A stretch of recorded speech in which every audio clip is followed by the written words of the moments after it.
Okay, what's going on, gang? We're here in remote Juneau, Alaska, and today we're not even building a big studio, we're actually building what I call a micro studio. Okay, the goal here isn't to make the client depend on us. It's actually the opposite. We want to give them the tools and the knowledge they need so they can film their own content whenever they want, whatever they want, without needing a full-time crew.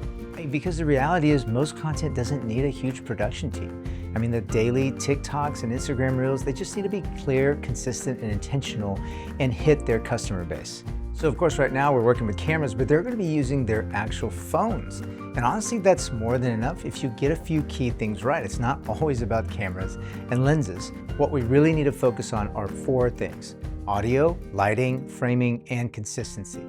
If those are all dialed in, man, the cameras and lenses almost don't even matter.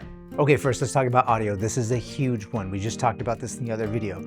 We're making sure their audio is clean and usable because when we get this footage back, we're building everything around what they say. In essence, we don't really even need their faces on camera to use the audio for videos. For example, we can layer in B-roll or graphics or photos, and that would hit home just as well. For their audio choice, we want to make sure they're using some lavalier mics that they can also plug into their phone, because a lot of times they're going to be doing this on the move. They're going to need a system that can plug into their cell phones. Okay, next thing we got to make sure how they can use their phones is with great lighting. We're not really doing anything crazy here. We just want clean, even lighting that looks good on the subject and can be repeated every single time they hit record. Remember, we're not filming a documentary, so something consistent is way important than something more complex. Actually, let me go ahead and show you this setup real quick.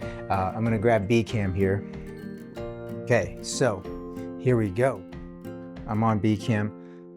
Flip this guy around. We're starting them off with a nice key light, which is just an Amaran 200X. This light is perfect for a small office environment like this. It's on a aperture, I think this is the 90 softbox with a grid. This just gives a nice soft directional source of light. And then here's where us being resourceful. The client already had a couple lights that they bought from kind of one of those little Amazon kits. I don't even know what it is, but hey, this light is great to fill in a little bit of background here. And we've got another one of them filling in as a hair light. Now these lights, I know they might be dinky for all of us cinematographers out there, but for a client that just wants consistent work, these work so well.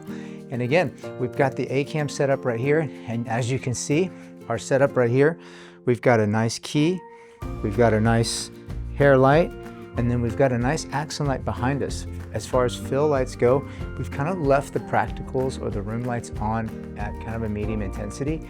That way it can feel more like an actual office space. You notice behind me right here, you've got this nice beautiful row of lights in their hallways.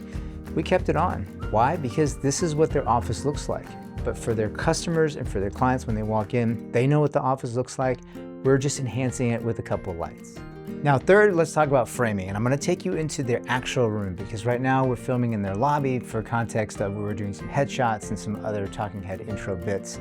But when I'm not here and my team's not here, they're going to need to be able to do this in a controlled environment. They can't do it in a lobby because, well, they have to run business. So I'm going to show you guys what it looks like in their actual room. Come on. Okay, gang, so we moved into their room. This is the room they're gonna be using to record all their content. It's out of the way of the lobby.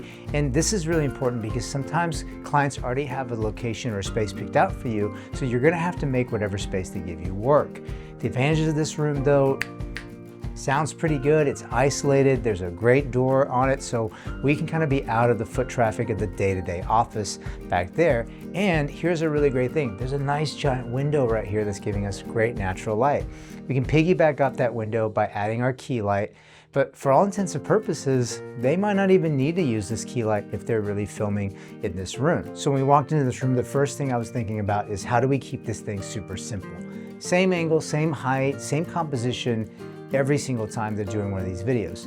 That way, all their content feels cohesive, even if it's filmed on different days with different people. They have a ton of people on their staff, and we want this stuff to all look very cohesive. So let's take a look at the setup real quick. Let me grab B-Cam again. So again, here's our Amaran 200X as a key light. The cool thing is it's set up right by a window. So chances are they might not even need this thing if the sunlight's really kicking. It's a great source of motivating light because on camera, it looks like the window is lighting me, but actually it's being helped by this key light right here. And then we got some other lights that they already had. Remember these Amazon light kits? Great little hair light and a great background accent light right here. So this is their little setup. Speaking of consistency, we just talked about that in the room, but one of the biggest unlocks for people is a teleprompter. Most people are not media trained and they don't need to be. In fact, this just helps them stay focused. The lines can be written out ahead of time. They can communicate clearly and not feel like they're guessing what to say. On our end, when we get this, we have a script that we can follow along on the edit that is pretty much exactly the same thing that they're going to be narrating through. So it offers consistency not only on the client side of filming and creating the content, but also helps us on the side of editing in post. So this day and age, being as remote as Juneau, Alaska, once it's all set up, they can film on their own. They can send us the footage, whomever, whenever, and we take it from there. We're gonna take their sound bites, layer in B-roll, build the story, and handle everything on the editing side remotely, as long as these things are set up properly. So even though we're not physically there, the system still works, and it works every single time. And that's really the bigger idea here, because we want the clients to have the autonomy to create whenever they want and whatever they want. It's about giving them that freedom to create on their own, anytime, anywhere. And then they can plug that into our process when they need it to take it to the next level. So yeah, all the way out here in landlocked Juneau, Alaska, out here in the wilderness, creating a micro studio with iPhones, great audio, a simple setup, some good lights, and a system that actually works. And honestly, that's all you really need. Hey everybody, thank you so much for watching. This is just a little look behind the curtain of how we create studios for our clients. Not just how it looks, but how it works. Make sure you like, share, and subscribe, and share this with friends and creatives that could benefit from some of this information. That's it, everybody. We'll see you on the next one. Peace.